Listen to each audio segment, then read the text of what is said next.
Hello, అందరికీ జై భీమ్. ఉమ్మడి ప్రకాశం జిల్లాలో కీలకమైన నియోజకవర్గం ఒంగోలు అయితే రెండోది దర్శి అని చెప్పుకోవచ్చు. ఇప్పుడు జనసేనలో చేరినటువంటి ఒంగోలు బాలినేని వాసు గారు దర్శికి ఇన్ఛార్జిగా వెళ్ళే అవకాశాలు ఉన్నాయంటూ జనసేన వర్గాలు చెబుతూ ఉన్నాయి. సో ఇప్పుడు జనసేన కూటమి అంటే టీడీపీ జనసేన కలిసి ఉన్నాయి. ఇప్పుడు అక్కడ వైఎస్ఆర్సీపీకి ఎమ్మెల్యేగా గెలిచినటువంటి బూచేపల్లి శివప్రసాద్ రెడ్డి గారు జిల్లా అధ్యక్షులు అయ్యారు వైఎస్ఆర్సీపీకి. మరి ఈయనేమో జనసేనకు అధ్యక్షుడు అవుతారా? పోనీ దర్శి ఇన్ఛార్జిగా ఇస్తారా? దర్శి ఇన్ఛార్జిగా ఇవ్వడానికి దర్శిలో ఆల్రెడీ నిన్న ఎన్నికల్లో పోటీ చేసి ఓడిపోయినటువంటి అతి తక్కువ మెజార్టీతో, స్వల్ప మెజార్టీతో ఓడిపోయింది గొట్టిపాటి లక్ష్మి గారు. ఏం గురించి అందరూ తెలుసు.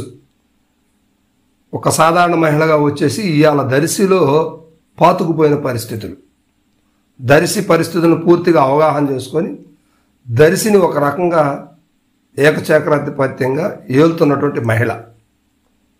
ఈమెకి అక్కడ కొండంత అండగా ఉన్నటువంటి పక్కనే ఉన్నటువంటి నియోజకవర్గం అద్దంకి నియోజకవర్గం వారి చిన్నాన్నగారు అంటే వారి బాబాయ్ గారు గొట్టిపాటి రవికుమార్ గారు.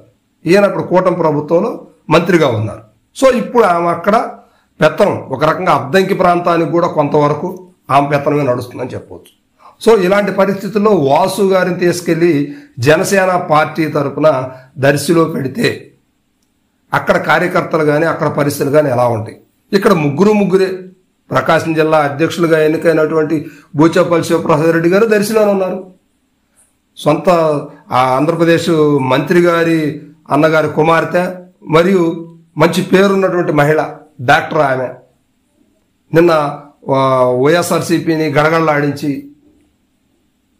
ఆ కంచుకోట్లన్నీ కూడా బద్దలు కొట్టి టీడీపీని కైవసం చేసుకోవడానికి అంచుల వరకు వెళ్ళి కూడా ఆగిపోయినటువంటి మహిళ గొట్టిపాటి లక్ష్మి గారు.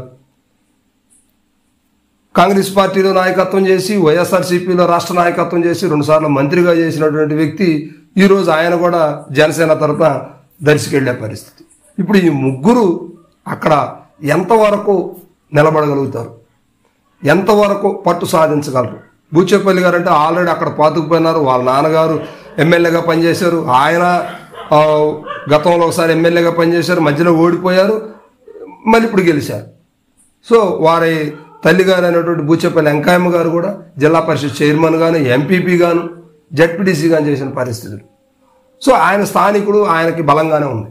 మరి ఇలాంటి పరిస్థితుల్లో గొట్టిపాటి లక్ష్మి గారు అంటే ఆనాడు అంటే 2024 ఎన్నికలకు ముందు ఆ టీడీపీ చాలా బలహీనంగా ఉంది. అంటే 2019లో కూడా బూచేపల్లి పోటీ చేయనప్పటికీ మద్దిశెట్టి వేణుగోపాల్ గారు అక్కడి నుంచి పోటీ చేసి భారీ విజయాన్ని అందుకున్నారు.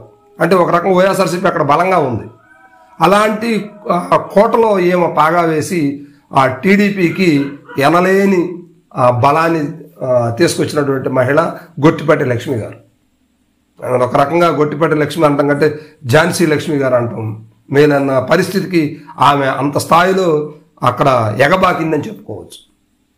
సో మరి ఇప్పుడు వాసు గారు ఇప్పుడు వారిద్దరి మధ్యన వాసు గారు జనసేనకి అక్కడ వెళ్తున్నారు. మరి ఇక్కడ ఎంతవరకు జనసేన పట్టు సాధిస్తుంది? అసలు ఇదంతా ఎంతవరకు కరెక్ట్? ఒక ఉద్దండులు అందరూ కూడా ఒకేసాట పోటీ చేసినట్టే తెలంగాణలో కేసీఆర్, రేవంత్ రెడ్డి ఒకేసాట పోటీ చేసినట్టు అట్లా కొన్ని ప్రాంతాలు ఉన్నాయన్నమాట. సో అలాగా ఇక్కడ కూడా జరిగే అవకాశాలు అయితే కనిపిస్తూ ఉన్నాయి. సో ఇది ముగ్గురు ఉద్దండులు, ఎవరో తక్కువ కాదు. మరి ఇలాంటప్పుడు ఎవరు రేపు అంటే ఇప్పుడంటే కూటమి కలిసి ఉంది, నెక్స్ట్ కూటమి విడిపోయిన తర్వాత జనసేన అక్కడ బలంగా అవతరిస్తుందా? లేకపోతే కూటమి పేరుతో ఉన్నటువంటి టీడీపీ అక్కడ దర్శిలో జనసేనని తొక్కేస్తుందా?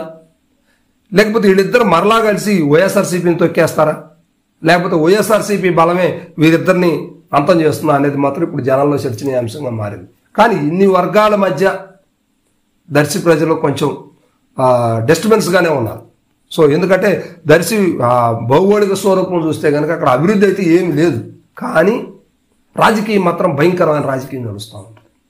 సో ఇది అక్కడ ప్రజలు కూడా ఆలోచించుకోవాలి. ఇంతమంది నాయకులు ఉన్నప్పుడు అభివృద్ధి అనేది చాలా శూన్యంగా కనిపిస్తుంది.